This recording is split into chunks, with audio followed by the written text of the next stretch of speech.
Good morning, brothers and sisters. Muli si Brother Chito na mag-aakit sa inyo ng mabuting balita ng kaligtasan, ang mabuting balita ng Panginoong Hesus. Purihin natin ang Diyos, purihin natin ang Panginoong Hesus. Bago po ako mag-umpisa, ko po ay mananalangin. Gracious God, we humble approach you today, acknowledging that it is only through your grace and guidance that we can stand before your people, open our hearts and minds to receive your word, and grant us the wisdom and charity to proclaim it faithfully. May our words be a reflection of your truth, and may your Spirit empower us to speak with boldness and love. We pray that your message will resonate in the heart of those gathered here, and that they will be transformed by the power of your word. In Jesus' name, we ask. Amen. Yung po, brothers and sisters, muli isang mapagpalang hapon sa inyong lahat. At sana po kapag dadatnyan po kayo ng mabuting balitang ito saan man kayo naroroon sa apat na sulok ng daigdig na ito. Kayo man po ay nasa ibang bansa, mga OFW or mga naninirahan na po riyan. At gayon din po dito sa bansa sa Pilipinas. Saan man kayo naroroon, samot dalangin ko, sumainyo ang pagpapala ng Diyos Ama, Diyos Anak at ng Espiritu Santo. Sumainyo ang kapayapaan ng Panginoong Hesus. And so, ang ibabahagi ko po sa inyo, brothers and sisters, na mabuting balita, ay ito po ay bahagi o maaaring maging katanungan o marami ang nagtatanong tungkol sa mga bagay na ito. Sapagkat katulad nga po nung mga sinasabi ng iba, si Maria ba ay ina ng Diyos? So, kung tutunghayan po natin, ang Biblia, bago likhain ng daigdig na ito, ay kasama na ng Diyos ang Ama, ang Anak. So, paano po natin sasabihin na anak ni Maria ang Diyos? Tunghayan po natin dito sa aklat ng Genesis chapter 1 verse 26. Nang sabi dito, pagkatapos likhain ang lahat ng ito, sinabi ng Diyos, ngayon lalangin natin ang tao, atin gawin siyang kalarawan natin. Siya ang mamamahala sa mga isda, mga ibon, at lahat ng hayop, maging maamo o mailap, malaki o maliit. Ayan. Atin lalangin ang tao. Genesis chapter 3 verse 22. Ang sabi dito, sinabi ni Yahweh, katulad na natin ngayon ang tao. Ibig sabihin, katulad na natin ngayon ang tao, ibig sabihin may kasama siya. Kaya nandun na po yung kanyang anak, ang Panginoong Hesus. Katulad na natin, kapag sinabing natin, may kasama. Hindi naman pwedeng sabihin natin na natin, ikaw lang mag-isa. Ibig sabihin, may kasama, nandun na yung anak. So, paano ngayon ipanganganak ni Maria? Inaandoon na yung anak. Wala pa si Maria bago nung likhain ang daigdig ng Diyos. Wala pa si Maria noon. Kaya sabi dito ng Diyos Ama, sabi dito, sinabi ni Yahweh, katulad na natin ngayon ang tao, sapagkat alam na niya ang mabuti at masama, hindi niya siya dapat tulutang kumain ng bungang kahoy ng buhay, at baka hindi na siya mamatay. And so, ang ibig sabihin, nandun na po yung anak. Kaya paano po natin sasabihin na ipinanganak siya ni Maria or inan niya si Maria? Bagkus, tuloy natin. Nang sabi po dito sa aklat ng Juan, chapter 17, pakinggan po natin. Unawain po ninyo mga kapatid ang aral na ito, sapagkat marami po sa atin ngayon ang nangliligaw. Marami po ang talagang hindi maunawaan ang salita ng Diyos. Yung salita ng tao ay ginagawa na salita ng Diyos. Mali po ang pangunawa. Kaya unawain po natin ang bawat napapakinggan po nating salita. Hindi po lahat ng sinasalita ang sinasabi ng Biblia ay ang Diyos ang nagsabi. Ang paniniwalaan po natin doon ay yung sinasabi po ng Diyos, ang sinasabi ng Biblia. So ayun po dapat yung paniniwalaan natin. Although lahat ito, dapat natin paniwalaan yung nasusulat po sa aklat ng mga banal na kasulatan. Kapagkat ang lahat namang ito ay kinasihan ng Diyos, pinahintulutan ng Diyos upang magsilbing aral po sa atin. Marami nga lang kasi ang hindi nakakaunawa. Binibigyan ng ibang interpretasyon. Or maari yung iba talagang walang pangunawa. So pakinggan po natin dito sa aklat ng Juan, nang sabi niya dito, aklat ng Juan chapter 17:5, ang sabi niya dito,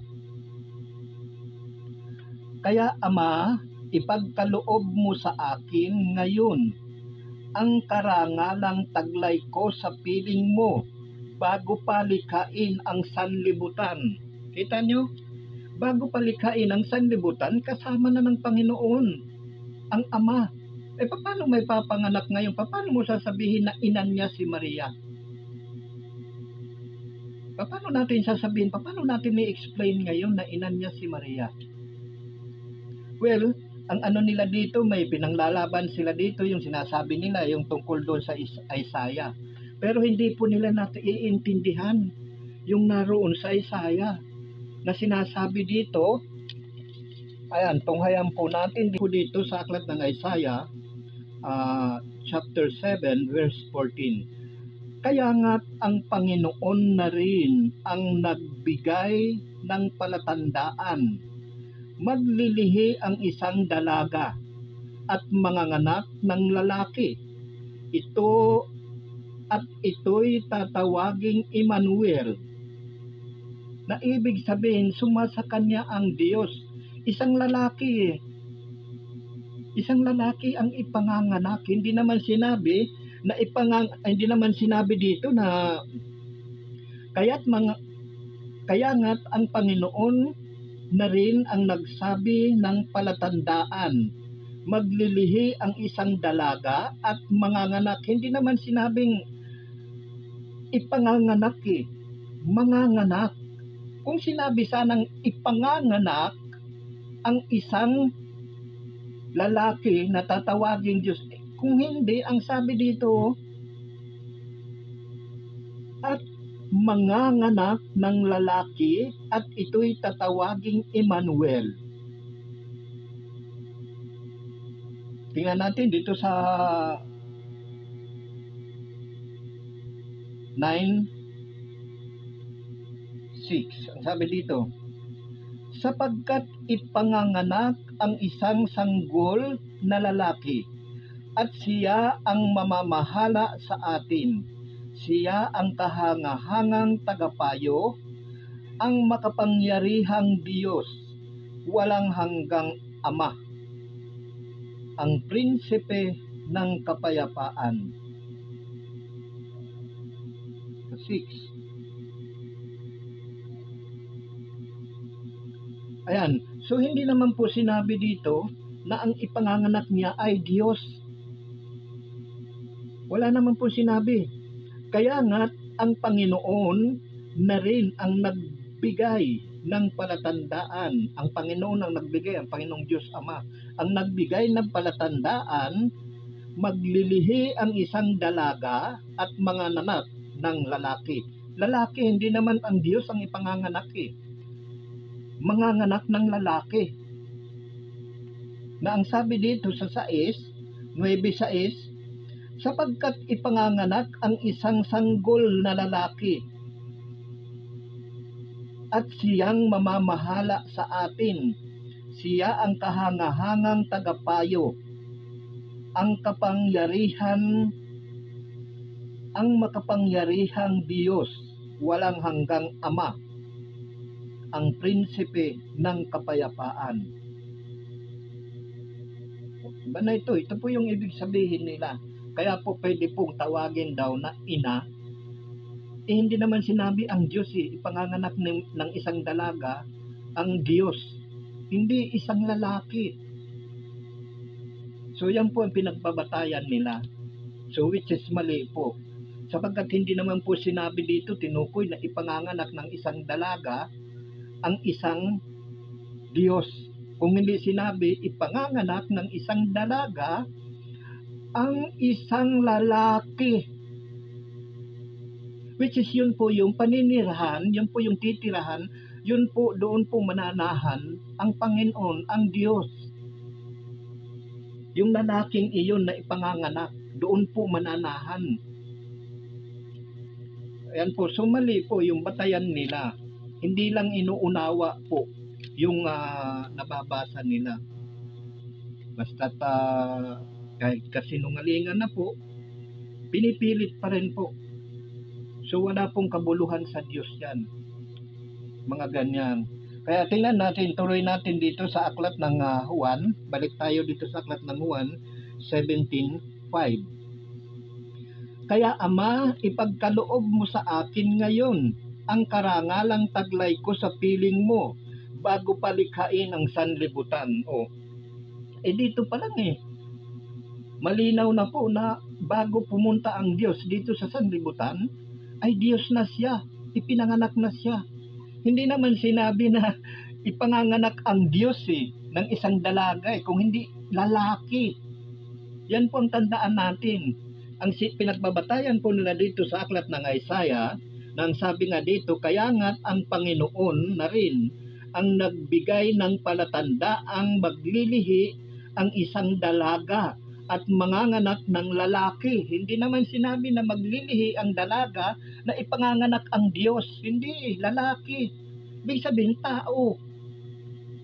Ito ba naman kayo? Unawain nyo kasi ng maigi. Kung Diyos, kung sinabi sana na maglilihi ang isang dalagang babae at ipanganganak ang Diyos. Hindi lalaki ang ipanganganak, hindi Diyos. Paano mo tatawagin ina ngayon si Maria? Pwede natin pong tawagin yan sa paggalang po, pagrespeto bilang kapwa natin pong tao nilalang. Ang pagkakaiba nga lang po sa atin ni Maria kasi nga siya yung pinagpala ng Diyos na sa kanya, sa pamamagitan niya, ipinanganak ang lalaki na ito na inihanda ng Diyos upang manahan ang kanyang anak which is ang Panginoong Hesus. Unawain po natin. Tuloy. Kaya nga sabi pa nga dito sa aklat ng Juan, balik tayo doon sa aklat ng Juan 17. Ang sabi dito 17:5. Kaya Ama, ipagkaloob mo sa akin ngayon ang karangalang taglay ko sa piling mo bago palikhain ng sanlibutan. Kita nyo, bago palikhain ng sanlibutan, nandun na po yung anak ng Diyos. Which is napatunayan na po natin dito sa aklat ng Genesis. Nakasama niya na habang nililikha niya ang sanlibutan. Sa 1, ang sabi dito, pagkasabi ni Jesus ng mga pananalitang ito, siya'y tumingala sa langit at ang wika, Ama, dumating na ang oras. Parangalan mo ang iyong anak upang maparangalan. Anak parangalan mo ang iyong anak. Hindi naman sinabi parangalan mo ang anak ng babaeng yon na birhen. Diba? Parangalan mo ang iyong anak. Ibig sabihin, anak siya ng Diyos. Nagkatawang tao lang po siya, pero hindi siya pinanganak ni Maria. Yung tao, yung katawang iyon, ng lalaki, yung lalaking iyon, na ipanganganak ng isang dalaga na maglilihi, yun po, yung pananahanan ng Diyos, anak ng Diyos. Sapagkat ang Diyos ay espiritu. Ang anak, of course, espiritu.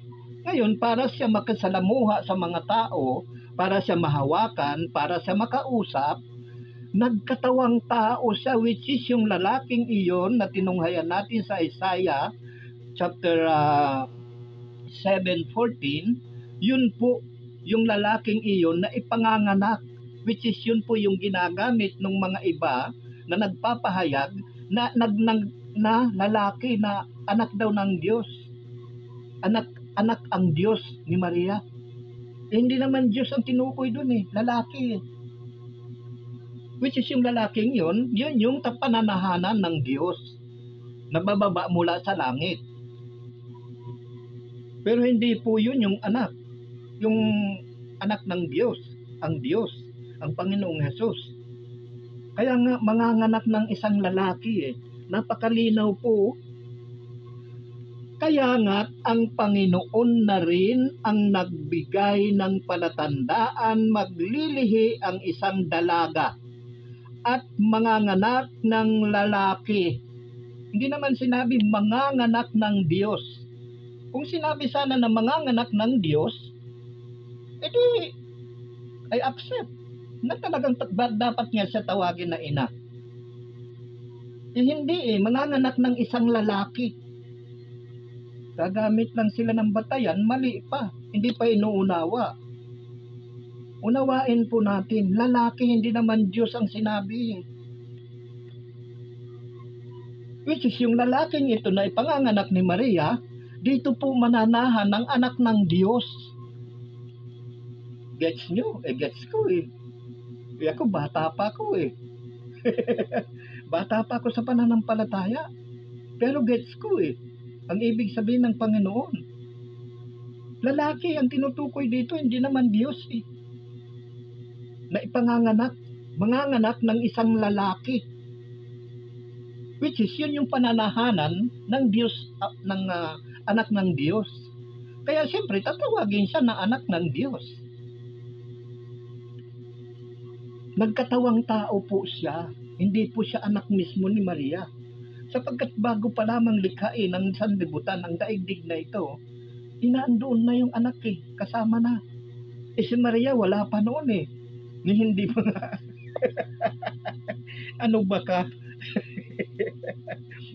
Tuloy, sabi dito sa 1:17 hanggang 2, sabi niya, pagkasabi ni Jesus ng mga pananalitang ito, siya'y tumingala sa langit at ang wika, Ama, dumating na ang oras. Parangalan mo ang iyong anak upang maparangalan ka naman niya. Ayan parangalan mo ang iyong anak. Tapos paano mo sasabihin na anak ni Maria ang Diyos? Sus Maria Josep, unsa man na? Maghilom ka. Anak na siya ng Diyos. Pwede ba yun agawin ni Maria? Sabihin sa Diyos, Ama, ako na lang ang mga yung tinutukoy po ditong pinanganak ni Maria, ito po yung lalaki na tinutukoy po dito sa aklat ng Isaiah na ipinagsasabi ninyo. Yung lalaki, which is ito po yung pananahanan ng anak ng Diyos, which is ang Panginoon. Kaya nga tatawagin siyang Emmanuel dahil sumasa kanya ang Diyos, nananahan sa kanya. Yan, tuloy natin sa 2. Sapagkat pinagkalooban mo siya ng kapangyarihan sa sangkatauhan. Diba? Pinagkalooban mo siya ng kapangyarihan sa sangkatauhan, which is yun po yung lalaki na sinasabi ninyo sa Isaiah. Sa sangkatauhan, sa katawan ng isang tao, which is yun po yung sinasabi doon sa aklat ng Isaiah 7:14, na manganganak at maglilihi at manganganak ng isang lalaki. Ayun po yun. Kaya ang sabi dito sa 2, ang sabi nga niya dito sa 2, sapagkat pinagkalooban mo siya ng kapangyarihan sa sangkatauhan upang magbigay ng buhay na walang hanggan sa lahat ng ibinigay mo sa kanya. Ito ang buhay na walang hanggan, ang kilalanin kanila ang iisa at tunay na Diyos at si Hesukristo na iyong sinugo. Hindi naman sinabi si Hesukristo na ipinanganak ni Maria. Hindi naman Kung hindi sinugo, ibig sabihin, nandun na yung anak na sinugo. Ang sabi dito, ayan at si Hesukristo na iyong sinugo. Ibig sabihin, pag nagsugo ka ba, halimbawa, mautusan mo ba yung nandun pa sa loob ng tiyan or ipanganganak pa lang? Siyempre, susuguin mo yung uutusan mo, yung naandyan na, panganak na. Di ba? Kaya nga lang po siya naging tao na nung siya ay ipinanganak na yung lalaki na yun na nandun sa aklat ng Isaiah chapter 7 verse 14. Kasi yun po ang nakahandang yung katawan ng taong iyon na ipanganganak ni Maria. Doon mananahan ang anak ng Diyos na tunay. Kaya nga hinubad niya po yung kanyang pagka-Diyos nung siya ay nananahan na doon sa inihanda na yun na katawan Kaya sabi nga dito niya sa aklat ng Juan 17:2, at si Hesukristo na iyong sinugo. Tuloy natin para mas marami pa tayong mapagkukunan. Ayan, tingnan pa rin natin dito sa aklat ng Juan 6:36 hanggang 39. Isulat po ninyo mga brothers and sisters, at ito po mismo ang Panginoon ang nagsasabi po dito.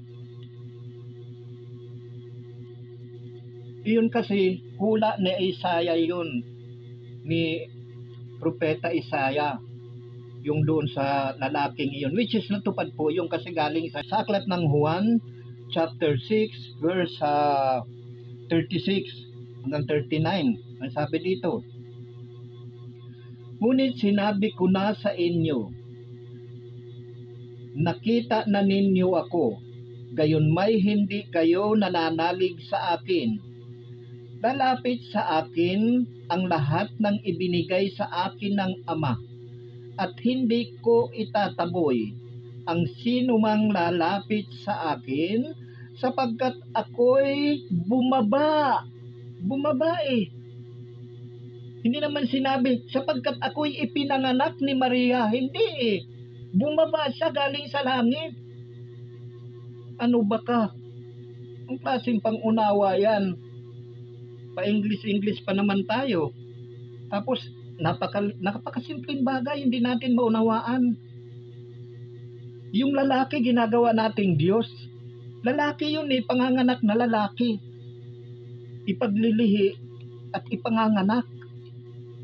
Napakalinaw po. Kaya nga ang Panginoon na rin ang nagbigay ng palatandaan.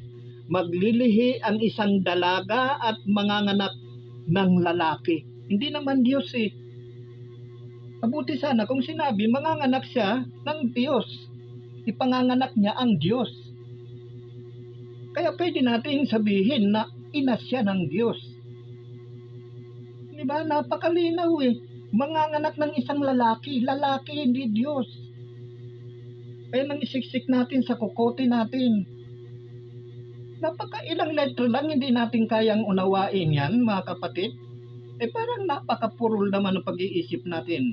Sorry sa mga... wala po akong pinatatanuhan dito. Tungkulin ko pong ituwid ang mali. Sapagkat yun po ang iniatang sa akin na gawain. Sabihin ko yung mga bagay na darating upang malaman po ng anak ng Israel, ng bayan ng Israel, which is yung bayan ng Diyos, ang mga anak ng Diyos, ang mga hinirang ng Diyos, malaman nila ang katotohanan. Kaya tungkulin ko pong ituwid yung mali, yung baluktot na pananaw. Lalaki hindi naman sinabing Diyos Kaya manganganak ng isang lalaki. Mabuti sana kung sinabi manganganak, maglilihi at manganganak ng isang Diyos or ipanganganak niya ang Diyos. Hindi. Lalaki, kapatid.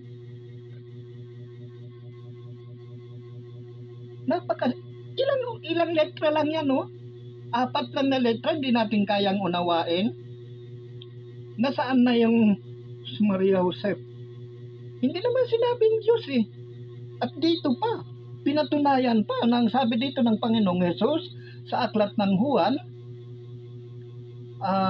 36, sapagkat ako'y bumaba mula sa langit, hindi upang gawin ang kalooban ko, kundi ang kalooban na nagsugo sa akin. Ayun, bumaba siya mula sa langit. Ibig sabihin, malaki na siya. Hindi na siya ipinanganak ni Maria. Di ba? Bumaba siya mula sa langit eh. Mabuti sana kung sinabi ng Panginoong Hesus dito sa aklat ng Juan na ito, sa aklat ng Juan, chapter 6, 36, ay 38, kung sinabi niya sana, sapagkat ako'y bumaba mula sa langit. Hindi naman niya sinabi, sapagkat ako'y ipinanganak ng isang dalaga. Hindi, bumaba siya mula sa langit. So, paano mo sasabihin na anak siya ni Maria? Napakasimple lamang po na dapat nating unawain. Nang sa ganun, hindi po naliligaw yung mga nakikinig. Pero mo yan, napakahabang panahon na nililigaw po natin ang mga tao. Pati yung mga hinirang ng Diyos, kung maaari na hililigaw na. Pasalamat ako sa Diyos at hindi niya ako pinababayaan na makaunawa ng katotohanan. At itinuturo niya sa akin ang katotohanan. Sapagkat yan naman po talagang katotohanan, napakalinaw ng sabi ng Panginoong Hesus eh. Bumaba ako mula sa langit eh. Ayan o. Sapagkat ako'y bumaba mula sa langit, hindi upang gawin ang kalooban ko, kundi ang kalooban na nagsugo sa akin. At ito ang kanyang kalooban, huwag kong pabayaan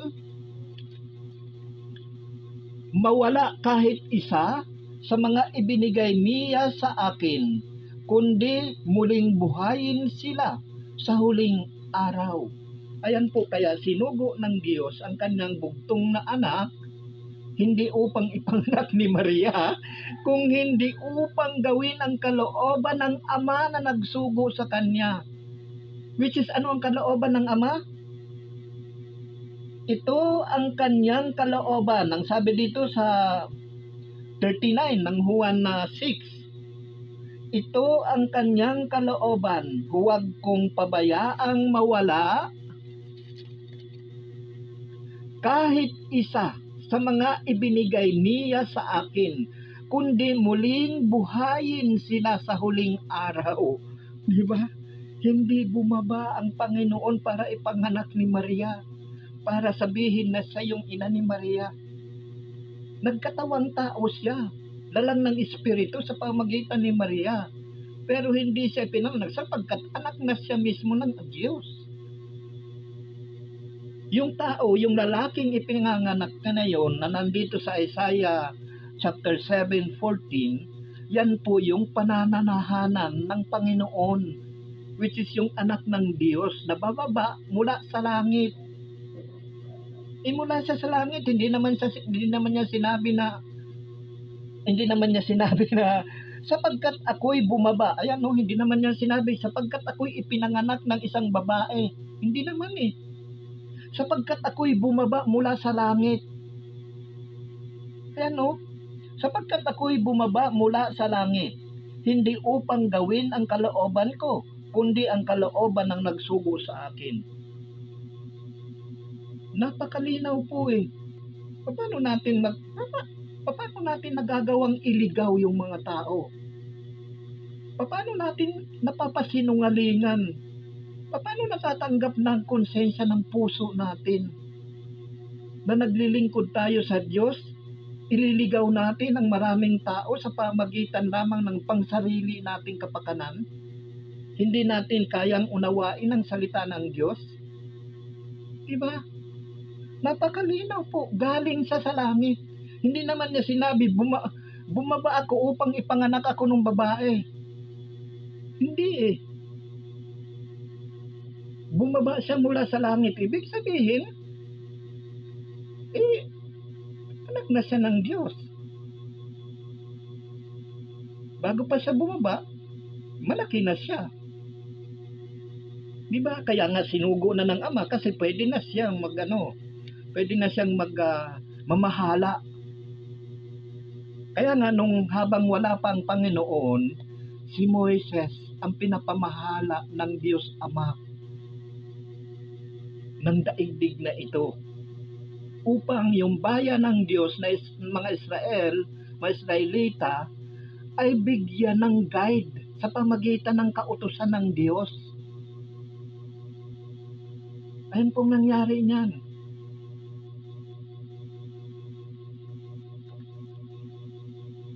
Ngayon, nung malaki na, pwede nang pagkatiwalaan, kaya sinugo na siya ng Ama. Pwede na siyang mamahala ng likha ng Diyos, kaya sinugo na siya upang tayo'y maligtas. Pero hindi po siya pinanganak, kaya bumaba mula sa langit eh. Ano mo sasabi? Buti sana kung sinabi ng Panginoong Hesus, sapagkat ako'y bumaba mula sa langit upang ipanganak ng babae, hindi. Pinagbabatayan po kasi, napakamali po eh. Tingnan mo, lalaki ang ipinanganak dito, hindi naman Diyos eh. Yung lalaking iyon na ipanganak ni Maria, yun po yung pananahanan ng Diyos anak. Kaya doon siya magkakatawang tao. Gets nyo? Gets ko eh. Diba? O tingnan natin dito sa aklat ng Juan 3:3. Nang sabi dito, 13:3. Marami pa po tayong matutunghayan. Makinig lamang po kayo at unawain po ninyo.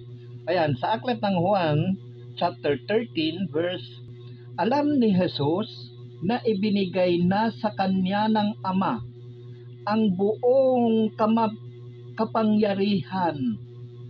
Alam din niyang siya'y mula sa Diyos at babalik sa Diyos. Ayan o.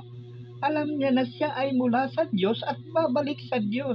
Mabuti sana kung sinabi, alam niya na galing ako doon kay Maria.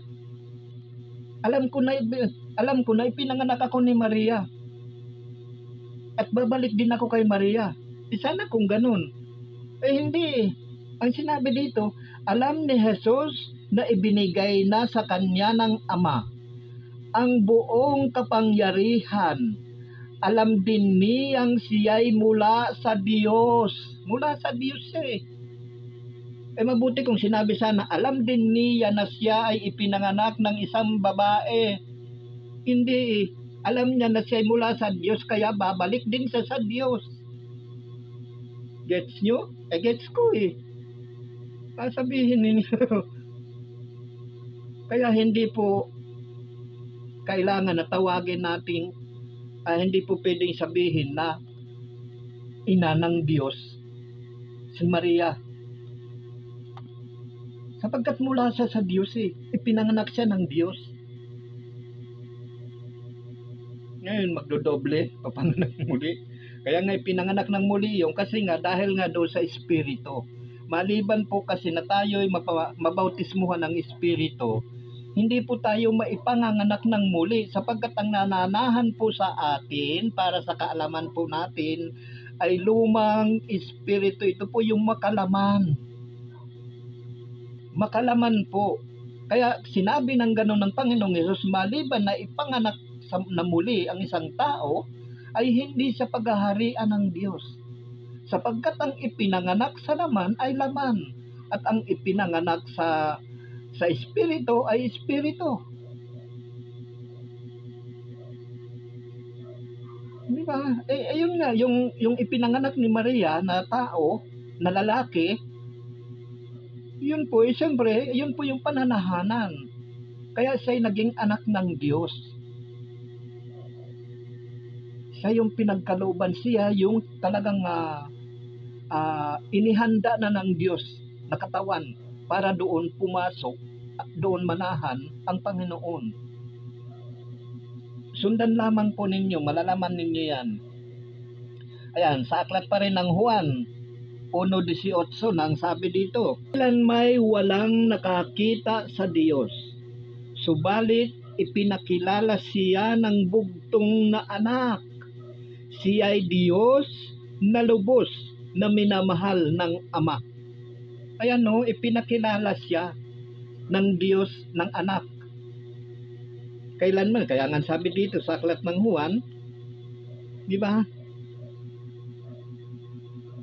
1:18 nang sabi dito, kailan may walang nakakita sa Diyos, subalit ipinakilala siya ng bugtong na anak. Siya ay Diyos na lubos na minamahal ng Ama. Ayan no, siya ay Diyos na minamahal ng Ama. So malinaw po na hindi po natin pwedeng tawagin na ina ng Diyos si Maria. Sa paglilinaw lamang po. Marami po ang nagtatanong ng mga ganitong katanungan kung totoo nga ba yung mga sinasabi ng iba. Kapatid, hindi po totoo na ina ng Diyos si Maria. Bagkus yung lalaki na ipinanganak niya, doon po nanahan ang Panginoon Diyos anak. Sapagkat Diyos na po siya. Siyempre, Espiritu ang Diyos. Of course, ang anak niya, Espiritu rin. Hindi ba? Kaya naman yung baka, mga anak ng kalabaw. Siyempre, ang Diyos, Espiritu, Espiritu din yung anak. Kaya yun ang para siya mahawakan, para siya makausap ng tao, naghanda ang Diyos ng isang lalaki na pananahanan ng Diyos anak. Ayan po ang inihanda na lalaki na ipanganganak ng isang babae, ng isang dalaga.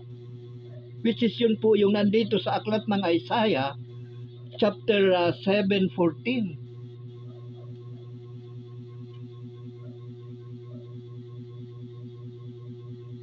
Ayan po.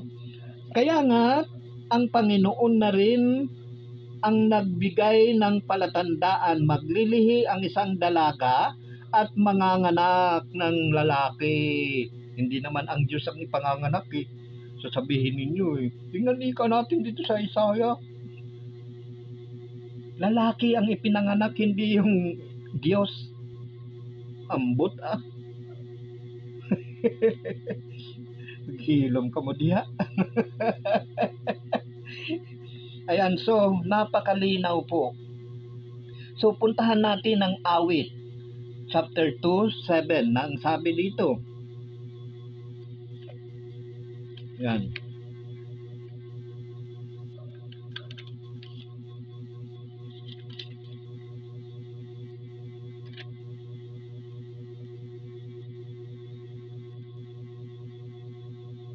Ganito ang sabi ng lingkod ni Yahweh na hari sa Sion. Aking inihahayag ang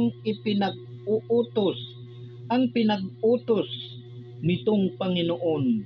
Ikaw ang anak kong pinakamamahal at magmula ngayon ako namang ito ang giliw mong ama sa habang panahon. Ayan o, diba? Anak siya ng Diyos. Hindi siya anak ni Maria.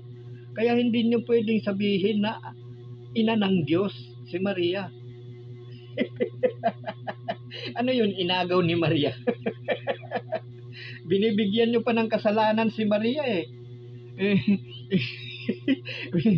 Mukhang pinag-aanuhan nyo pa, pinagbibintangan nyo pang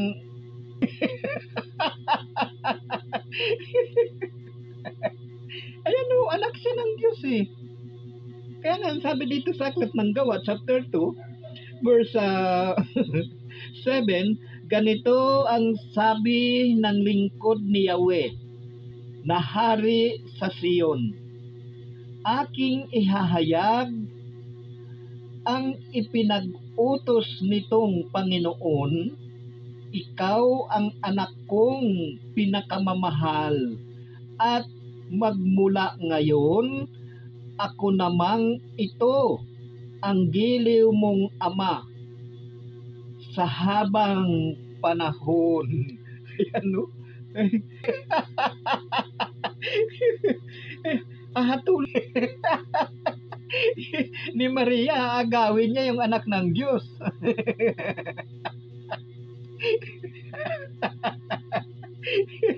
Saba ka mo diha. Lalaki ang ipinanganak, Brad. Hindi naman Diyos ang ipinanganak eh. Gagamitin niyo Isaiah 7:14 eh. Lalaki ang ipinanganak diyan, hindi naman Diyos eh.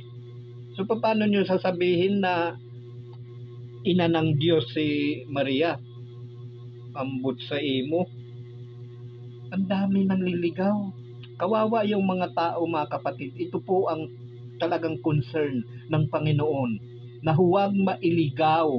Sapagkat dito pa lamang sa aklat ng Mateo ay sinasabi na ng Panginoon, mag-ingat kayo. Sapagkat marami ang darating na mga bulaang propeta, mga bulaang guro, na magpapanggap na sila ang Mesyas. Mag-ingat kayo na huwag kayong mailigaw ni numan. Di ba? Paano itong mga taong nakakaalam na si Maria ay ina ng Diyos?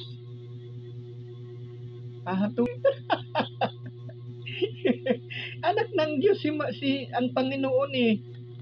Yung lalaki na ipinaglihi at pinanganak ni Maria, doon nanahan ang Diyos anak. Isip-isip din, Brad. Hindi yung ngawa lang ng ngawa. Gagamit kayo ng talata, basahin nyo, unawain nyo ng maigi kung ano nga ba. Lalaki ang nakalagay doon, hindi naman Diyos eh. Ipanganganak ang isang lalaki. Mabuti sana kung sinabi, ipanganganak ang Diyos. Hindi eh. Ambot ah. O tingnan natin dito sa aklat ng Pilipos, chapter 2, verse 5 hanggang 7. Magkaroon kayo sa inyo ng pag-iisip na ito'y na kay Kristo Jesus din. Nawain po ninyo, pakinggan ninyo. Na siya, bagamat nasaan yung Diyos, ay hindi niya inaring isang bagay na nararapat panangnan ang pagkapantay niya sa Diyos. Kita nyo? Hindi niya ang sabi dito, na siya bagamat nasaan yung Diyos ay hindi niya inaring isang bagay na nararapat panangnan ang pagkapantay sa Diyos. Ayan no, imbis na sa Diyos siya, hindi niya inari na siya ay maging Diyos. So paano mo sasabi na ipinanganak siya ni Maria, ang Diyos? Di ba? Napakalinaw po eh. Hindi niya inari na siya ay Diyos. Nagpakababa siya, kaya nga ito yung nagkatawang tao na siya. Kundi bagkos hinubad niya ito at nag-anyong alipin na katulad sa mga tao. Ayan o. Nag-anyong alipin na nakitulad sa mga tao. O ibig bang sabihin yan eh, ipinanganak siya ni Maria? Nakitulad nga eh. Hindi naman sana kung sinabi, nag-anyong alipin na katulad din ng mga tao. Maniniwala ako na siya ipinanganak ni Maria. Hindi eh. Nag-anyong alipin na nakitulad. Again, nakitulad Hindi naman sinabi katulad ng tao. Nakitulad, kapatid. Kung sinabi sanang katulad, pwede akong maniwala na siya'y anak ni Maria. Pwede akong maniwala na sabihin natin anak siya ni Maria o ina siya ng Diyos. Nakitulad eh. Ibig sabihin, nakitulad, Diyos siya. Na nakitulad sa mga tao. Kaya nga para malapitan siya ng tao, yung katawan ng taong yun na inihanda, yung lalaking iyon na ipinanganak at maglilihi na dalaga, yun po yung tao, yung lalaking iyon na pananahanan ng Diyos anak. At doon, kaya nga sabi dito sa aklat ng Pilipos, kundi bagkus hinubad niya ito at nag-anyong alipin na katulad sa mga tao. Nakitulad. Hindi naman sana kung sinabi katulad ng mga tao. Nakitulad eh. Ibig sabihin, nakitulad, nakisama, or nakipantay sa doon sa mga tao. Nakitulad eh. Nakiparehas. Nakipantay doon sa mga tao. Instead na siya ay Diyos, kaya nga, ang sabi dito, na siya bagamat na sa anyong Diyos, ay hindi niya inaring isang bagay na nararapat panangnan ng pagkapantay niya sa Diyos, bagkus hinubad niya yun. Para siya makausap ng tao, para siya malapitan ng tao, para mayakap siya ng tao, para siya mapagtanungan ng tao. Kaya nakitulad siya sa mga tao. Ayan o. Kundi bagkus hinubad niya ito at nag-anyong alipin na nakitulad sa mga tao.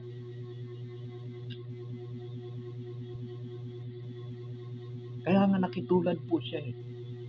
Ibig sabihin, Diyos na siya, bumaba lang dito sa lupa. Ang pagbaba niya dito sa lupa, may katawan na inihanda sa kanya. Which is yun po yung lalaki na tinutukoy dito sa aklat ng Isaiah 7:14. Na tinutukoy nitong mga nagsasabi na dapat tawaging ina si Maria ng Diyos. Ayan po yung lalaking iyon na ipanganganak, ipaglilihi ng isang babae. Ayan po, nang sabi ito, kaya nga't ang Panginoon na rin ang nagbigay ng palatandaan, maglilihi ang isang dalaga at manganganak ng lalaki. Ayan po. Ayan po yung pinanahanan ng anak ng Diyos. Yung lalaking ipinanganak ng babae, which is si Maria. So, paano mo sasabihin na anak niya ang Diyos? Lalaki yung tinutukoy doon, hindi naman ang Diyos eh. Mabuti sana kung sinabi, ipanganganak niya ang Diyos. Hindi eh, lalaki, kapatid. Unawain na to. Unsa man na. Basta banat na lang ng banat eh. Ambot ah. Saba diha.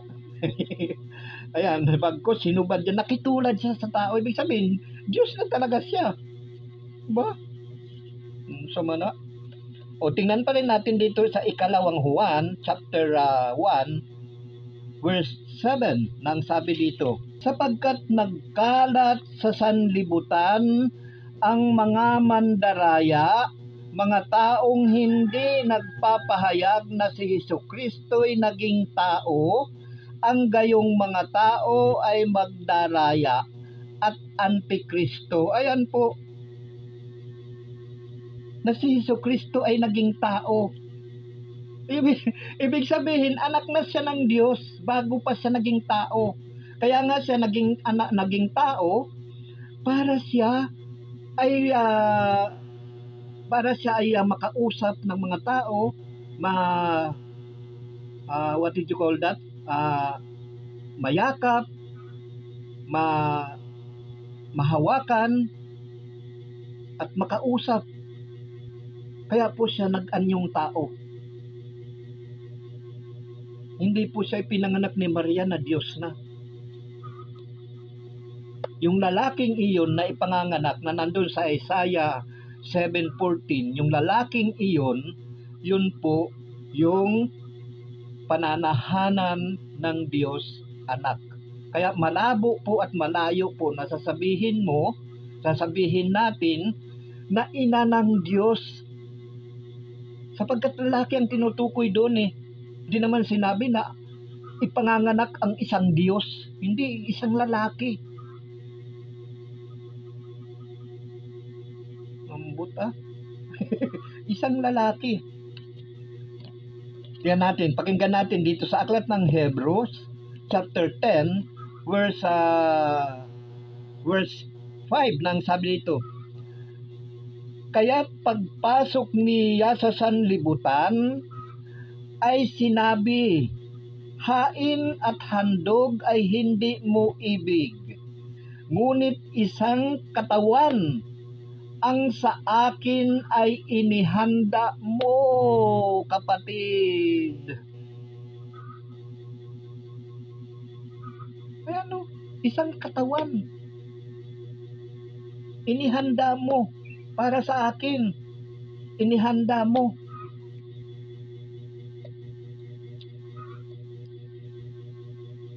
Isang katawan. Which is yun po yung sinasabi dito sa aklat ng Isaiah. Na ipanganganak na isang lalaki. Ayan po yung sinasabi dito sa aklat ng Isaiah, chapter 7, verse 14. Kaya nga't ang Panginoon na rin ang nagbigay ng palatandaan, maglilihi ang isang dalaga at manganganak ng lalaki. Ayan.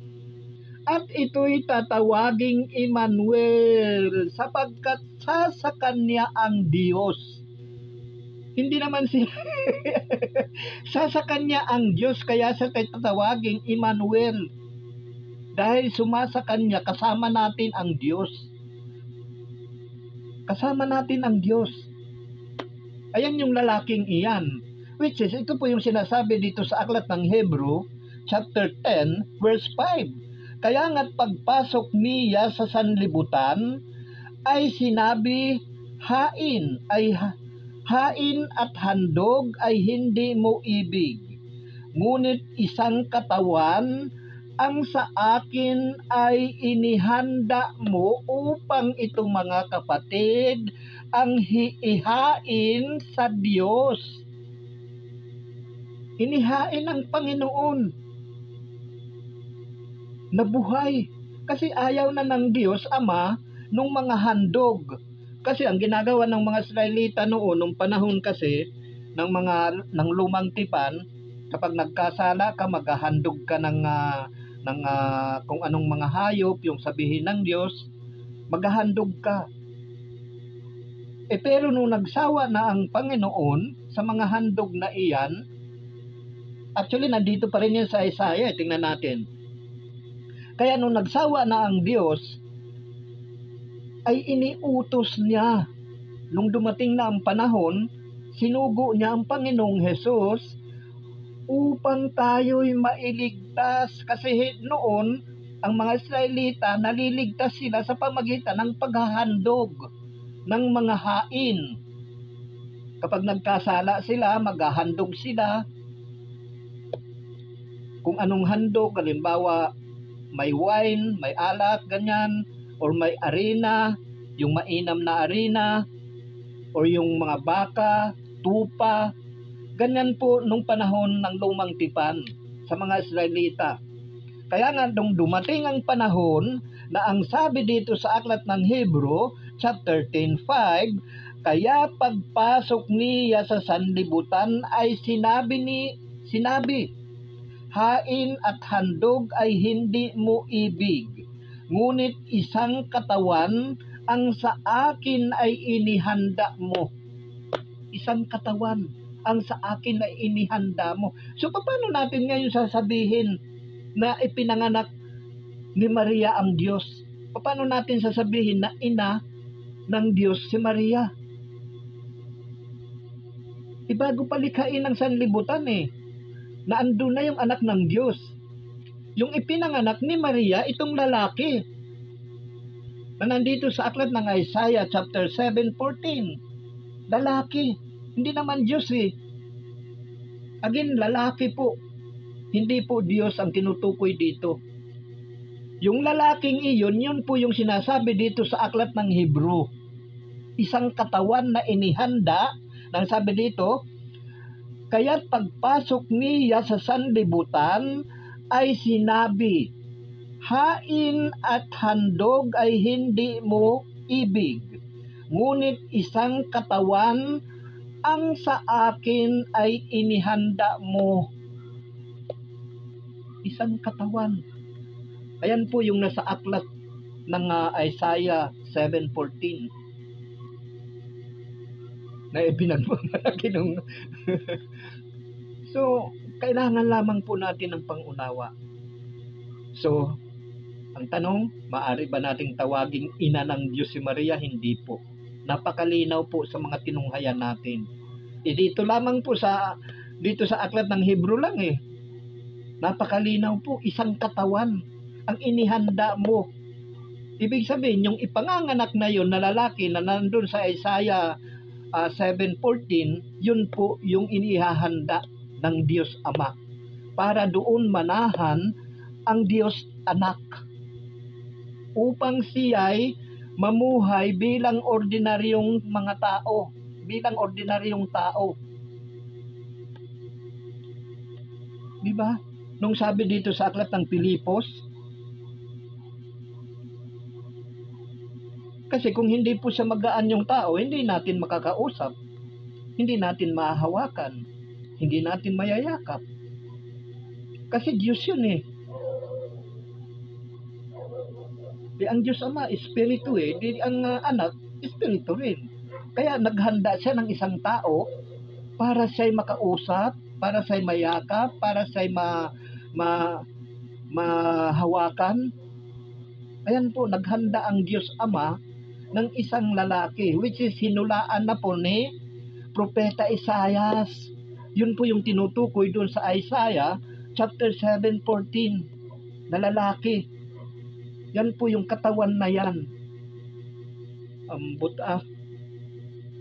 So sana po, yan po mga kapatid, ang kabuhan. Sana po ay naunawaan po ninyo ang mabuting balitang ito. At ito naman po ay doon sa mga nagsasabi na kailangan o dapat tawagin si Maria na ina ng Diyos. Mali po. Para sa akin, mali po na tawagin na ina ng Diyos si Maria. Sapagkat nakita naman po natin, ilang 10 na aklat na pinagpuhaan natin ng ating pinag-aralan sa bidyong ito. 10 aklat or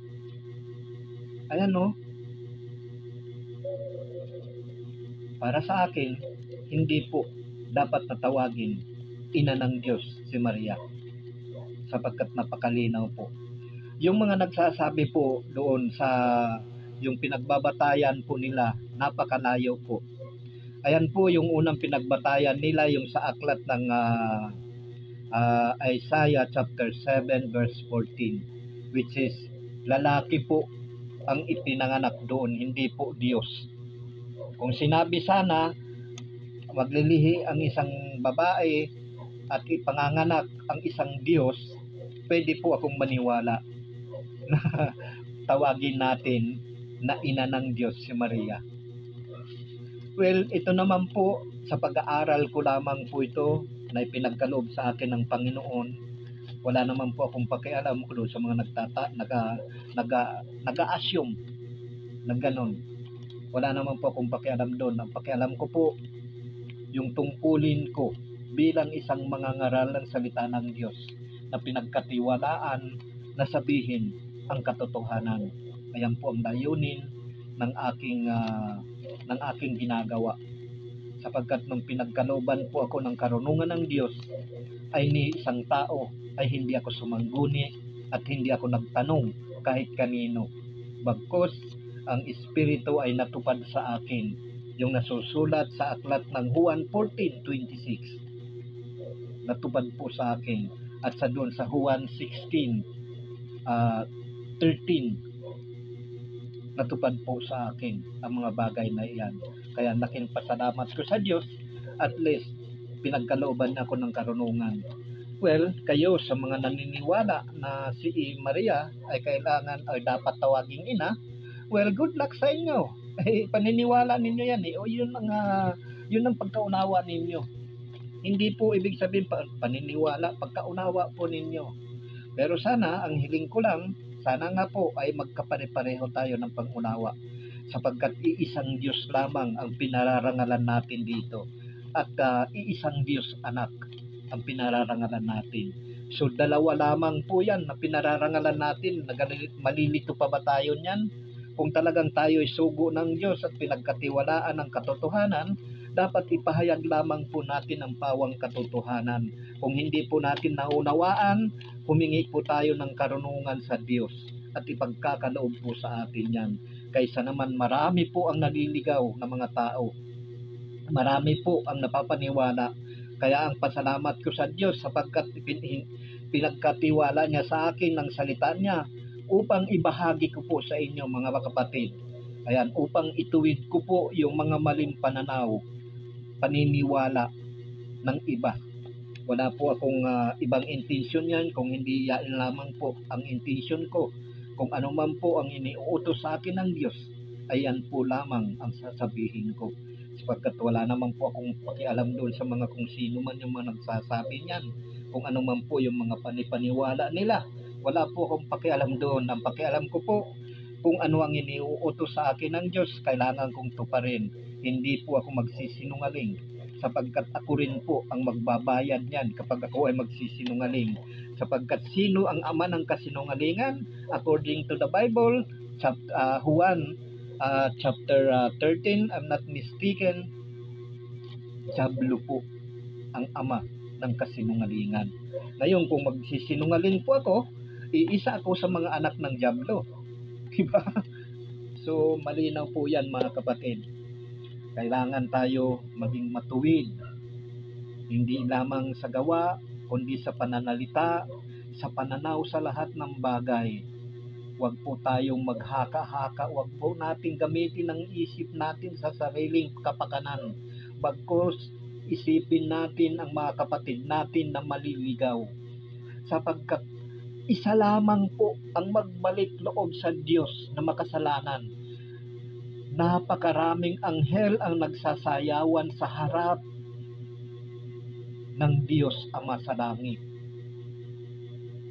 Tingnan niyo mga kapatid, isa lamang ang sabi ng Panginoong Hesus. Isa lamang ang magbalik loob at magsisi sa kanyang mga kasalanan at magbalik loob sa Diyos, sa Ama. Maraming anghel ang nagsasayawan, nagsasaya dahil sa isang makasalanan. Ngayon, kung sarili natin, kapakanan, ang iniisip natin, kapatid, ikaw na, tayo na ang pinakakawawa sa lahat ng mga ngaral. Katotohanan po ang dapat hinahayag natin, hindi kasinungalingan. So yun lamang po mga brothers and sisters, saan man kayo naroroon sa apat na sulok ng daigdig na ito. Samot dalangin kung lagi sa inyo sa Diyos Ama. Sumainyo ang pagpapala ng Diyos Ama, Diyos Anak at ng Espiritu Santo. Sumainyo ang kapayapaan ng Panginoong Hesus. Hanggang sa muli mga kapatid, kung loobin ng Panginoong Hesus, na ako'y muling makapaghatid sa inyo ng mabuting balita ng Panginoong Hesus. God bless you all. Thank you Lord. Thank you Jesus.